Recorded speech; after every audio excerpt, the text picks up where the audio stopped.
Hello दोस्तों, कैसे हैं आप सब। आशा करते हैं आप लोग स्वस्थ होंगे, मस्त होंगे, तंदुरुस्त होंगे। तो यहाँ पर हमारा डेली हिंदी प्रैक्टिस सेट चल रहा है और आज जो है हिंदी प्रैक्टिस सेट 4 है, यानी कि चौथा दिन आज का है। तो इसके पहले के जो 3 हो चुके हैं उनको आपने नहीं देखा तो जाकर देख लीजिए, क्योंकि यहाँ से जो है पूरी हिंदी कवर हो जाती है आपकी। 37 प्रश्न आएगा तो 37 दूनी 74 नंबर आपको प्राप्त करना है। यहाँ से हम आपको तैयारी करवा रहे हैं, केवल आपको आधे घंटे हमारे वीडियो पर देना है बस, और आपकी हिंदी कंप्लीट हो जाएगी। डेली प्रैक्टिस सेट आपको देखने को मिलेगा यहाँ पर। तो यूपी पुलिस कांस्टेबल री एग्जाम 23 अगस्त से लगा हुआ है, तो उसकी तैयारी हम हिंदी में 74 नंबर हम आपको दिलाकर छोड़ेंगे। तो चलिए आज का जो सेशन है उसको स्टार्ट करते हैं। फुल डिटेल सोल्यूशन रहता है। तो यहाँ पर आप हमारे चैनल पर नए हैं तो चैनल को सब्सक्राइब कर लीजिए और अपने दोस्तों में भी शेयर कर दीजिए, जिससे उनको भी यह लाभ प्राप्त हो सके।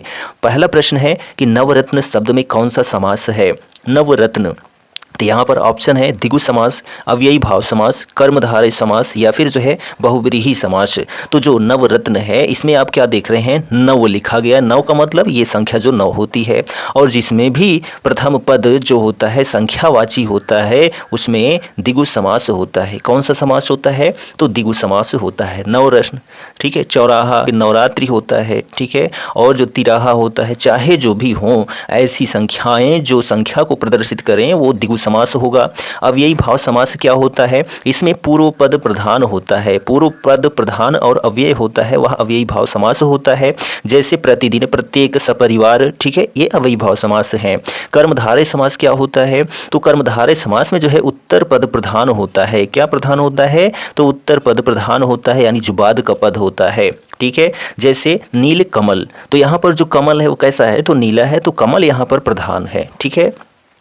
यहाँ पर देखिए बहुव्रीहि समास, तो जो बहुव्रीहि समास होता है इसमें तीसरा पद प्रधान होता है। पहला दूसरा पद प्रधान होता ही नहीं, बल्कि तीसरा पद प्रधान होता है बहुव्रीहि समास में। जैसे त्रिनेत्र, तो त्रिनेत्र यानी कि 3 नेत्र वाला, अर्थात कौन है, तो भोलेनाथ हैं, ठीक है। वैसे ही शब्द होते हैं बहुव्रीहि समास के। चलिए अगला प्रश्न है यहाँ पर कि ई स्वर के उच्चारण में जीभ का कौन सा भाग आवश्यक होता है। ई के उच्चारण में जो है कौन सा जीभ का भाग जो है आवश्यक होता है, तो ई आप बोलेंगे तो अग्रभाग यहाँ पर दिखाई दे रहा है, ठीक है, महसूस हो रहा है। तो यहाँ पर अग्रभाग आपका करेक्ट हो जाता है, ठीक है। ये जो पश्च भाग है, पश्च भाग में क्या आता है, तो पश्च भाग में जो है या स्वर, जो पश्च स्वर होते हैं वह कौन से आते हैं, आ, ठीक है, कौन से, आ, उसके बाद ऊ, फिर ऊ और ओ, ठीक है, ओ, और जो है क्या आता है, औ आता है। ये सभी किस में आते हैं, तो पश्च स्वर या पश्च भाग में आते हैं, ठीक है। और जो अग्र स्वर में आते हैं तो जो है ई तो है ही, ई, ठीक है, और उसके बाद ई और ए, ये सभी जो हैं अग्रभाग में आते हैं, अग्र स्वर इनको कहा जाता है, ठीक। और जो मध्य में आता है वह केवल छोटा आ, ठीक है, आ, ये जो है मध्य में आता है। तो यहाँ जो ऑप्शन आपका करेक्ट था, ऑप्शन ए करेक्ट था। ई जो है अग्रस्वर या अग्रभाग में आता है। चलिए अगला प्रश्न है कि छोटी, हल्की, गोल और किनारेदार वाली थाली जो है दिखाओ। वाक्य में अपेक्षित है। अपेक्षित यहाँ पर ऑप्शन देखिए, 3 अल्प विराम और 1 पूर्ण विराम। यहाँ पर ऑप्शन बी है 3 अल्प विराम, 1 योजक चिन्ह और 1 जो है पूर्ण विराम। यहाँ पर हम पहले इसको सही ही कर लेते हैं। तो छोटी, तो छोटी के बाद हम कॉमा लगाएंगे यानी अल्प विराम लगाएंगे। हल्की, यहाँ भी हम एक कॉमा लगा देंगे यानी अल्प विराम लगा देंगे। उसके बाद लिखा है गोल और किनारेदार थाली दिखाओ, और यहाँ पर अंत में पूर्ण विराम हो जाएगा। तो यहाँ पर क्या, 2 अल्प विराम है और 1 पूर्ण विराम है। किस ऑप्शन में है, तो यहाँ ऑप्शन देखते हैं। तो यहाँ पर जो ऑप्शन नंबर आपका सी है, ठीक है, 2 अल्प विराम और 1 पूर्ण विराम, यही आपका करेक्ट हो जाता है। चलिए अगला प्रश्न है कि मरने के लिए तैयार हो जाना अर्थ देने वाला जो मुहावरा है वह कौन सा है। तो मरने के लिए तैयार होना यानी कि सिर पर कफन बांध लेना, सिर पर कफन बांध लेना यानी कि मरने के लिए तैयार हो जाना। तो यहाँ ऑप्शन जो सी है आपका वह करेक्ट हो जाता है, ठीक है। चलिए अगला प्रश्न है कि एक तत्सम शब्द नहीं है, इनमें से जो है तत्सम शब्द नहीं है। यहाँ ऑप्शन है डाकिनी, तेल या फिर जो है न्योछावर या तर्जनी, तो यहाँ पर जो है एक तत्सम शब्द नहीं है। तो जो ये तेल है ना, ये तेल, ठीक है, यह तत्सम शब्द नहीं है। ठीक है, तेल जो होता है इसका जो तत्सम होता है उसको हम लोग तैल कहते हैं। क्या कहते हैं? तैल कहते हैं। और यह जो डाकिनी है ना, यह एक तत्सम शब्द है और इसका जो तद्भव होता है उसको हम लोग डाइन कहते हैं। क्या कहते हैं? डाइन कहते हैं। ठीक, और यहाँ पर जो अन्य शब्द हैं जैसे कि न्योछावर, तो जो न्योछावर है और जो तर्जनी है, ठीक है, यह तद्भव नहीं होता है। ठीक है, जब यह तद्भव ही नहीं है तो इसका तत्सम भी होना संभव नहीं है। ठीक है, चलिए आगे हम बात करते हैं अगले प्रश्न की। तो यहाँ पर है एक की वर्तनी जो है वह शुद्ध है। तो इनमें देखते हैं अननास, यह तो एकदम सही है। ठीक है, अननास एकदम सही है। अक्षौहिणी, आकस्मिक, यह भी गलत है। अकाल, यह भी गलत है। ठीक है, तो यहाँ पर ऑप्शन ए आपका करेक्ट हो जाता है। और यह जो अक्षौहिणी लिखा गया है इसका जो शुद्ध रूप होता है वह होता है अक्षौहिणी। ठीक है, क्या होता है? अक्षौहिणी। तो यहाँ पर तो अक्षौहिणी ही लिखा गया है। ठीक है, तो यह आपका यह भी शुद्ध है, तो यहाँ पर दो शब्द आपके शुद्ध बन जाते हैं। ठीक है, और यह जो अशुद्ध रूप में लिखा रहता है वह लिखा रहता है अक्षौहिणी। ठीक है, ये लिखा रहता है अशुद्ध रूप में, लेकिन यहाँ पर तो ये शुद्ध लिखा गया है। ठीक, आकस्मिक होता है, आकस्मिक, इसका जो शुद्ध रूप होता है आकस्मिक लिखा रहता है। ठीक है, और यहाँ पर जो अकाल है इसको अकाल कहा जाता है, अकाल। ठीक, चलिए अगला प्रश्न है यहाँ पर कि भाग्य का पर्यायवाची नहीं है। तो भाग्य का पर्यायवाची नहीं है, तो यहाँ पर देखिए प्रारब्ध है, नियत है, भवितव्य है और क्या है? तो नियति है। ठीक है, तो यहाँ पर भाग्य का पर्यायवाची नहीं है पूछ रहा है, तो प्रारब्ध होता है। ठीक है, पर्यायवाची शब्द भवितव्य भी होता है और क्या होता है? तो नियति भी होता है। लेकिन जो ये नियत लिखा गया है, नियत, ठीक है, यह जो है भाग्य का पर्यायवाची शब्द नहीं है। नियत का मतलब होता है आदत, व्यवहार। ठीक है, क्या होता है? आदत होता है, व्यवहार होता है। ठीक है, क्वेश्चन नंबर 8 है कि एक में तालव्य ध्वनियों का जो है प्रयोग हुआ है। तो एक में तालव्य ध्वनियों का प्रयोग हुआ वह कौन सा है? तो तालु में जो है चा, छा, जा, झा, इया आता है। तो यहाँ पर जो ऑप्शन आपका डी है, चाचा। ठीक है, इसमें तालव्य ध्वनि का प्रयोग किया गया है। चा, छा, जा, झा, इया, ई। ठीक है, छोटी ई भी होता है और या, शा, ये सभी जो हैं किन में आती हैं? तो तालव्य ध्वनि में आती हैं। और ये जो पापा है, बाबा है, मामा है, ये सभी जो हैं किस में आते हैं? तो ओष्ठ में आते हैं। किस में आते हैं? तो ओष्ठ ध्वनि में आते हैं, पा, फा, बा, भा, मा। ठीक है, चलिए अगला प्रश्न है कि इनमें से एक का अर्थ ऐतराज है। इनमें से एक का अर्थ ऐतराज है। ऐतराज का मतलब क्या होता है? ऐतराज का मतलब आपत्ति होता है। ठीक है, आपत्ति होता है। तो यहाँ पर जो ऑप्शन डी है आपका यह करेक्ट हो जाता है। ठीक है, विघ्न का मतलब क्या होता है कि अरे मेरे काम में तो आपने बाधा डाल दिया, यानी विघ्न डाल दिया। विपत्ति का मतलब क्या होता है? तो जो संकट होता है वही विपत्ति होता है। चलिए अगला प्रश्न है,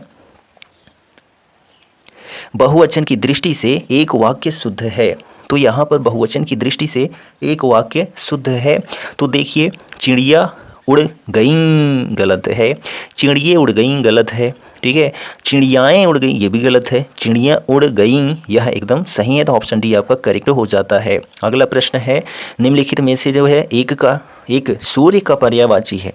सूर्य का पर्यायवाची है, तो जो अर्क होता है वह सूर्य का पर्यायवाची होता है। अर्क, रवि, भानु, दिनकर, यह सभी जो है किसका पर्यायवाची होता है? तो सूर्य का होता है। और जो है अंशुमाली भी होता है। क्या होता है? अंशुमाली जो है सूर्य का पर्यायवाची है। मार्तंड सूर्य का पर्यायवाची है। ठीक है, और हंस भी जो है सूर्य का पर्यायवाची होता है। दिनमणि, ठीक है, दिन मणि भी सूर्य का पर्यायवाची है। और तेजो राशि भी जो है क्या है? सूर्य का पर्यायवाची है। जो रवि, भानु, भास्कर, दिवाकर आप देख रहे हैं यह पुराना हो चुका है, ये सभी नए शब्द हैं, महत्वपूर्ण शब्द हैं। चलिए अगला हम प्रश्न बात करते हैं। 12 नंबर क्वेश्चन है कि विलोम की दृष्टि से एक जो है युग्म अशुद्ध है। तो गमन का आगमन होता है, यानी कि जाओ आओ, यह सही है। ठीक है, निषिद्ध विहित यह भी सही है। व्यास समास यह भी सही है। लेकिन जो आमिष होता है इसका जो विलोम होता है निरामिष होता है। क्या होता है? निरामिष होता है, ना कि सामिष होता है। तो यहाँ ऑप्शन सी आपका करेक्ट हो जाता है। ठीक है, चलिए अगले प्रश्न की बात करते हैं।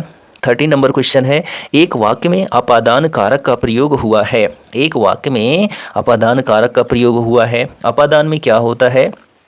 तो अपादान में जो है अलगाव होता है, से अलग जो होता है वह अपादान कारक होता है। तो देखिए, शिकारी ने तीर से बाघ मारा, तो यहाँ शिकारकर्ता ने कर्म हुआ है, ठीक है, कर्ता ने, और करण से द्वारा, ठीक है, करण का प्रयोग किया गया है। हाथी के द्वारा, ठीक है, तो यहाँ भी करण, ठीक। सत्संग से बुद्धि सुधरती है, क्या होता है, सत्संग से बुद्धि सुधरती है, तो यहाँ पर भी से द्वारा हुआ है। और यहाँ पर है लड़का बाजार से लौटा, तो बाजार ये है और अपने घर को लौटेगा ना, तो इन दोनों में क्या हुआ, अलगाव हुआ, ठीक है, अलगाव हुआ है, तो इसलिए यहाँ पर अपादान कारक है, तो ऑप्शन जो डी है वह आपका करेक्ट हो जाता है। अगला जो है प्रश्न है बरवय छंद है। तो जो बरवय छंद होता है यह एक अर्ध सममात्रिक छंद होता है। कैसा, तो अर्ध सममात्रिक छंद होता है, तो यहाँ ऑप्शन बी आपका करेक्ट है। इसमें जो है 4 चरण होते हैं, क्या होते हैं, तो 4 चरण होते हैं। पर इसके जो प्रथम और यानी कि जो विषम चरण होता है, ठीक है, विषम चरण में जो है इसके 12-12 मात्राएं होती हैं, और जो सम चरण होता है उसमें जो है 7-7 मात्राएं होती हैं। इसी को जो है क्या कहा जाता है, तो बरवय छंद कहा जाता है, ठीक है। चलिए आगे बात करते हैं नेक्स्ट क्वेश्चन की। तो ध्यान दीजिए, लिंग की दृष्टि से एक वाक्य शुद्ध है, तो यहाँ ऑप्शन है चाय फीका है, गलत है। दही खट्टा है, तो जी हाँ खट्टा, तो ये सही है। आगे देखते हैं, चांदी सोने से कम महंगा है, तो गलत है। मिश्री मीठा है, गलत है। ऑप्शन जो बी है वह आपका करेक्ट हो जाता है, क्या कि दही खट्टा है, ठीक है।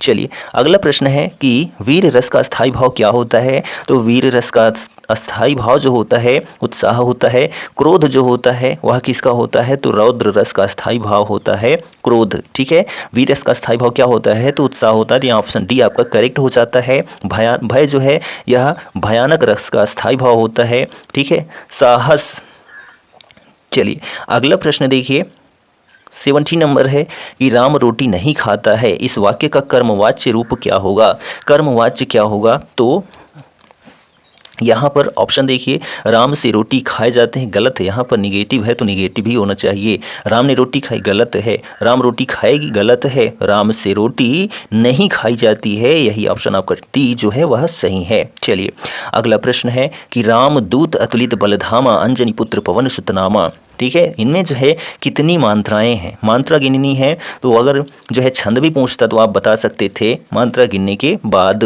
तो यहाँ पर हम मात्रा गिनते हैं, तो 2 1 2 1 1 1 1 1 1 1 2 2, ठीक है। तो देखिए 2 2 4 2 6 2 8 2 10 1 11 2 13, ठीक है, 1 14 14 2 16। तो यहाँ पर कितनी मात्रा है, तो 16 मात्रा है। 16 मात्रा किस छंद में होती है, तो चौपाई छंद में होती है। किसमें, चौपाई छंद में होती है, एक सममात्रिक छंद होता है। तो यहाँ पर जो ऑप्शन नंबर आपका डी है वह करेक्ट हो जाता है, 16 मात्राएं, ठीक है। चलिए अगला प्रश्न है कि मोहन ने पढ़ा है, यह वाक्य संदिग्ध भूतकाल में क्या होगा। मोहन ने पढ़ा है, तो संदिग्ध भूत यानी कि संदेह की बात होगी, वहां पर ऐसा आपको वाक्य बनाना है, तो मोहन ने पढ़ा होगा। मोहन ने पढ़ा होगा, तो यहाँ पर जो ऑप्शन बी है आपका यह करेक्ट हो जाता है, संदिग्ध भूतकाल को यह दर्शा रहा है, ठीक है। चलिए अगला प्रश्न है कि सही शब्द की वर्तनी पहचानिए। यहाँ देखिए अतिवृष्टि, अतिवृष्टि या फिर जो है यहाँ पर ऑप्शन डी है अतिवृष्टि। तो यहाँ पर जो आपका ऑप्शन करेक्ट होता है ऑप्शन ए अतिवृष्टि, ठीक है। अतिवृष्टि आपका ऑप्शन करेक्ट हो जाता है, ऑप्शन ए, ठीक है।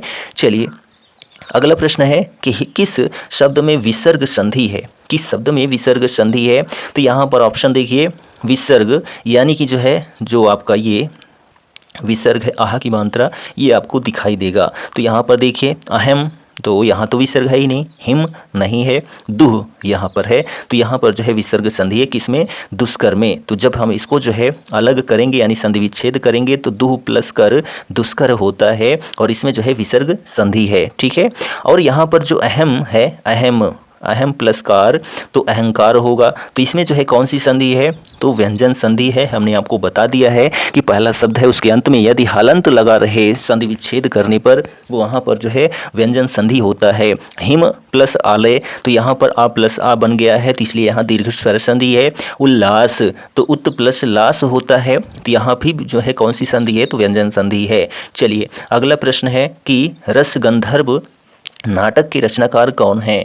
तो रस गंधर्व नाटक के जो रचनाकार हैं वह मणि मधुकर हैं। कौन है? तो मणि मधुकर ने जो है रस गंधर्व नाटक की रचना की है। और मणि मधुकर की अन्य रचना की बात करते हैं तो बुलबुल सराय, ठीक है, इन्होंने लिखा है बुलबुल सराय जो है इनकी रचना है। घास का घराना, ठीक है, घास का घराना जो है इनकी एक रचना है। और रचना है बलराम के हजारों नाम और जो है सफ़ेद मेमने, यह जो है मणि मधुकर की रचना है।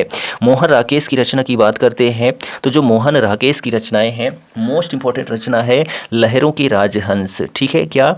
लहरों के राजहंस जो है इनकी मोस्ट इंपॉर्टेंट रचना है। आषाढ़ का एक दिन, ठीक है, आधे अधूरे, अंधेरे बंद कमरे, आखिरी चट्टान, यह सभी रचनाएं जो हैं मोहन राकेश जी की हैं। ठीक, सुरेंद्र वर्मा की रचना की बात करें तो अंधेरे से परे, ठीक है, अंधेरे से परे मुझे चांद चाहिए, जिसके लिए इनको साहित्य अकादमी पुरस्कार मिला था। किनको? सुरेंद्र वर्मा को। ठीक है, कितना सुंदर जोड़ा। 3 नाटक, रति का कंगन और जो है शकुंतला की अंगूठी, यह सभी रचना जो है सुरेंद्र वर्मा जी की है। चलिए अगला प्रश्न यहाँ पर देखिए है कि भारत दूरदर्शन नाटक के जो है रचनाकार कौन है? तो भारत यहाँ पर लिखा है, भा से जो है यहाँ पर कौन हो जाएंगे? तो भारतेंदु हरिश्चंद्र जी हो जाएंगे। ठीक है, कौन हो जाएगा? तो भारतेंदु हरिश्चंद्र जी। इनके अन्य रचनाएं प्रेम प्रलाप, प्रेम माधुरी, प्रेम सरोवर, ठीक है, प्रेम मालिका, प्रेम फुलवारी, ठीक, ये सभी रचनाएं किनकी हैं? तो भारतेंदु हरिश्चंद्र जी की रचनाएं हैं। ठीक, जयशंकर प्रसाद जी की रचना की बात करते हैं, इनकी बहुत सारी रचनाएं हैं। काव्य में हम बात करते हैं, काव्य में तो जो है आंसू, झरना, लहर, कामायनी एक मोस्ट इंपॉर्टेंट रचना है, एक जो है महाकाव्य है कामायनी। इसमें जो है कितने सर्ग हैं? तो 15 सर्ग हैं। पहला सर्ग को क्या कहा जाता है? तो चिंता कहा जाता है। और अंतिम सर्ग को क्या कहा जाता है? तो आनंद कहा जाता है। मोस्ट इंपॉर्टेंट पॉइंट है, जरूर याद रखिएगा। ठीक है, प्रेम पथिक, ये सभी आंसू, झरना, लहर, कामायनी, प्रेम पथिक, यह सभी काव्य रचनाएं हैं जयशंकर प्रसाद जी की। ठीक है, नाटक की बात करते हैं तो इन्होंने बहुत सारा नाटक किया है। ठीक है, स्कंदगुप्त, चंद्रगुप्त, ध्रुव स्वामिनी, जन्मेजय का नाग यज्ञ, राजश्री, अजात शत्रु, विशाख दत्त, एक घूंट, कामना, करुणालय, कल्याणी परिणय, अग्निमित्र, प्रायश्चित, सज्जन, ठीक है, ये सभी इनके नाटक हैं। कहानी की बात करते हैं तो इन्होंने जो है कहानी भी लिखा है, जैसे कि छाया, प्रतिध्वनि, आकाशद्वीप, आंधी, इंद्रजाल, और इन्होंने उपन्यास भी लिखा है। ठीक है, उपन्यास भी लिखा है। कौन सा? तो कंकाल, तितली, इरावती। इरावती जो है एक अपूर्ण रचना है। ठीक है, चलिए डॉक्टर राम कुमार वर्मा की रचना की बात करते हैं तो इन्होंने जो है, इनको एकांकी सम्राट कहा जाता है। क्या कहा जाता है? तो एकांकी सम्राट कहा जाता है किनको? डॉक्टर राम कुमार वर्मा को। ठीक है, इनकी जो रचनाएं हैं अभिशाप, जौहर, बादल की मृत्यु, विजय पर्व, मोस्ट इंपॉर्टेंट है। ठीक है, रेशमी टाई जो है ना, इनकी मोस्ट इंपॉर्टेंट रचना है। दीपदान भी मोस्ट इंपॉर्टेंट रचना है। ठीक, जूही के फूल, पृथ्वीराज की आंखें, ये सभी रचनाएं डॉक्टर राम कुमार वर्मा जी की हैं। चलिए अगला प्रश्न है कि आखिरी चट्टान रचना के लेखक कौन है? तो जो आखिरी चट्टान है इसके रचनाकार जो हैं मोहन राकेश जी हैं। कौन हैं? मोहन राकेश जी हैं। और मोहन राकेश जी की जो रचनाएं हैं, लहरों की राजहंस, आषाढ़ का एक दिन, आधे अधूरे, अंधेरे बंद कमरे, ये सभी जो हैं मोहन राकेश जी की रचनाएं हैं। ठीक है, और यहाँ पर अमृत राय की रचना की बात करें, अमृत राय, ठीक है, इनकी जो रचनाएं हैं हाथी के दांत, नागफनी का देश, गीली मिट्टी, कलम का सिपाही, मोस्ट इंपॉर्टेंट रचना है कलम का सिपाही। ठीक है, जो कि एक जीवनी है, किस पर है? तो जो उपन्यास सम्राट कहा जाता है जिनको, प्रेमचंद्र को, तिन्हीं की जो है जीवनी है कलम का सिपाही। किसकी रचना है? तो अमृत राय जी की रचना है, जिस पर इनको साहित्य अकादमी पुरस्कार भी मिला था। ठीक है, रांगेय राघव की बात करते हैं तो जो रांगेय राघव हैं, इनकी जो रचनाएं हैं उनमें धर्म संकट है। ठीक है, धर्म संकट, मुर्दों का टीला, प्रतिदान, भारती का सपूत, ये सभी जो हैं रांगेय राघव की रचनाएं हैं। राहुल सांकृत्यायन की बात करते हैं तो अथातो घुमक्कड़ जिज्ञासा, ठीक है, यानी कि हम कह सकते हैं घुमक्कड़ शास्त्र। ठीक है, घुमक्कड़ शास्त्र जो है किनकी रचना है? तो राहुल सांकृत्यायन जी की रचना है। मध्य एशिया का इतिहास, जिसके लिए साहित्य अकादमी पुरस्कार मिला था। ठीक है, 7वीं के बच्चे, वोल्गा से गंगा, मेरी जीवन यात्रा, मोस्ट इंपॉर्टेंट रचना है। मेरी तिब्बत यात्रा, मेरी लद्दाख यात्रा, ये सभी रचनाएं जो हैं राहुल सांकृत्यायन जी की हैं। ठीक, चलिए अगला प्रश्न है कि स्वयंभू की कृति का जो है क्या नाम है? तो स्वयंभू की जो कृति है उसको वह कौन सी है? तो स्वयंभू की कृति का नाम जो है वह पौमचरित है। क्या है? पौमचरिव है। यहाँ ऑप्शन भी करेक्ट हो जाता है। जो पद्म पुराण है यह किसकी रचना है? तो वेद व्यास की रचना है। किसकी है? तो वेद व्यास की रचना है पद्म पुराण, जो कि 18 पुराणों में से जो है एक पुराण है। कौन सा? जो पद्म पुराण है। ठीक है। महापुराण जो है इसके 2 भाग हैं। कितने भाग हैं? तो 2 भाग हैं, जिनमें पहला भाग है आदि पुराण जिसको जिनसेन ने लिखा, और दूसरा भाग है उत्तर पुराण जिसको गुणभद्र ने लिखा है। ठीक है। और यहाँ पर जो पाहुड़ दोहा है इसको किसने लिखा है? तो मुनिराम सिंह ने लिखा है। किसने? तो मुनि राम सिंह ने जो है पाहुड़ दोहा लिखा है। ठीक। चलिए आगे बात करते हैं। यहाँ पर अगला प्रश्न है कि अजगर करे न चाकरी, पंछी करे न काम, किसने कहा है? तो यहाँ पर जो है ऑप्शन जो आपका डी है मलूक दास। किसने कहा है? तो मलूक दास ने कहा है अजगर करे न चाकरी, पंछी करे न काम। ठीक है। तो यहाँ पर मलूक दास ने कहा है। और यहाँ पर जो रैदास जी हैं, ठीक है, रैदास जी हैं, इन्होंने क्या कहा है? पानी प्रभु जी तुम चंदन हम पानी। ठीक है। किसने कहा है?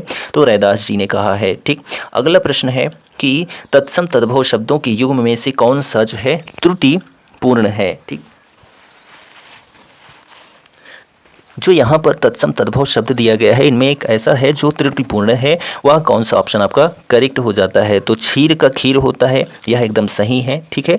जो क्षीर है यह तत्सम है, और जो खीर है यह तद्भव है। यहाँ पर दुग्ध दूध यह भी सही है, घृत घी यह भी सही है, लेकिन दही दही दही गलत है। दही का जो होता है वह दधी होता है तत्सम शब्द। ठीक है। तो यहाँ पर जो है ये यहाँ पर क्या हो जाएगा? दधी हो जाएगा, तब सही है। तो यहाँ ऑप्शन बी आपका करेक्ट हो जाता है। अगला प्रश्न है कि जहाँ बिना कारण के कार्य का होना पाया जाए वहाँ जो है कौन सा अलंकार होता है? तो वहाँ पर जो है विभावना अलंकार होता है। जहाँ बिना कारण के कार्य का होना पाया जाता है वहाँ पर विभावना अलंकार होता है। कौन सा अलंकार? विभावना अलंकार। ठीक है।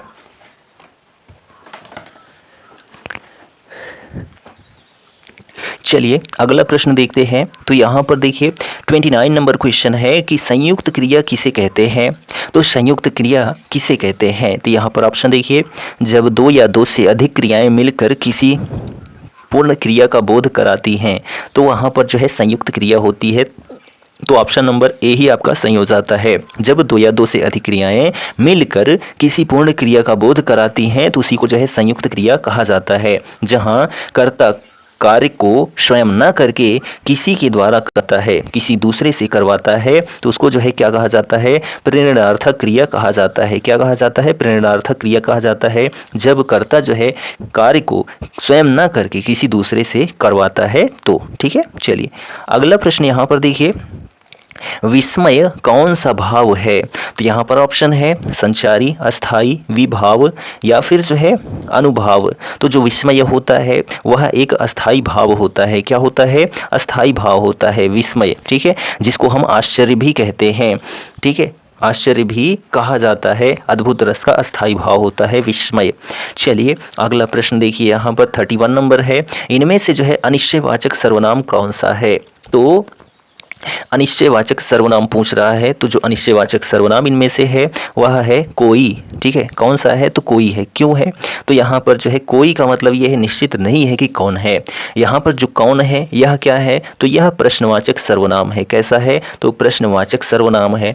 और यहाँ पर जो है इसका मतलब जो सो जो होता है इसको हम लोग संबंधवाचक सर्वनाम कहते हैं। ठीक। और यह जो वह है यह कैसा सर्वनाम है? तो इसको जो है हम लोग निश्चयवाचक सर्वनाम कहते हैं। क्या कहते हैं? निश्चयवाचक सर्वनाम। ठीक है।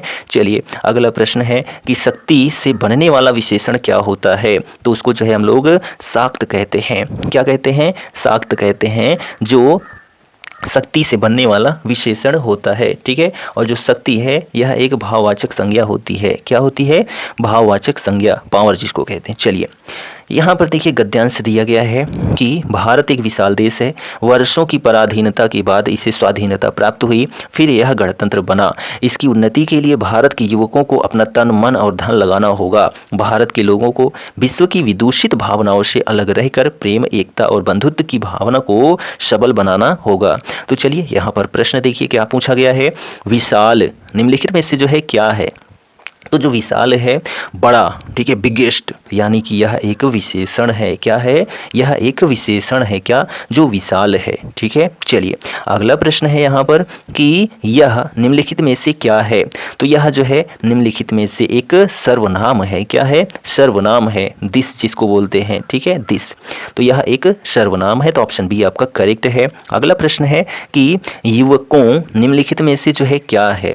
तो युवकों जो है यह एक युवक जो है, हम लोग क्या कहते हैं इसको? संज्ञा ही तो कहेंगे, ठीक है, यानी मानव जो है वह एक संज्ञा ही तो है। तो यहाँ पर ऑप्शन ए आपका करेक्ट हो जाता है। ठीक है, अगला प्रश्न है कि सबल बनाना होगा क्या है? तो सबल बनाना होगा यह क्या है? तो जो है यह एक क्रिया है। सबल बनाना होगा, ठीक है, यानी बलवान युक्त बनाना होगा। तो यहाँ ऑप्शन डी क्रिया करेक्ट हो जाता है। और आज के प्रैक्टिस सेट का लास्ट क्वेश्चन है, निम्नलिखित में से जो है कौन सा शब्द संधि भी है और समास भी है? ऐसा कौन सा शब्द है?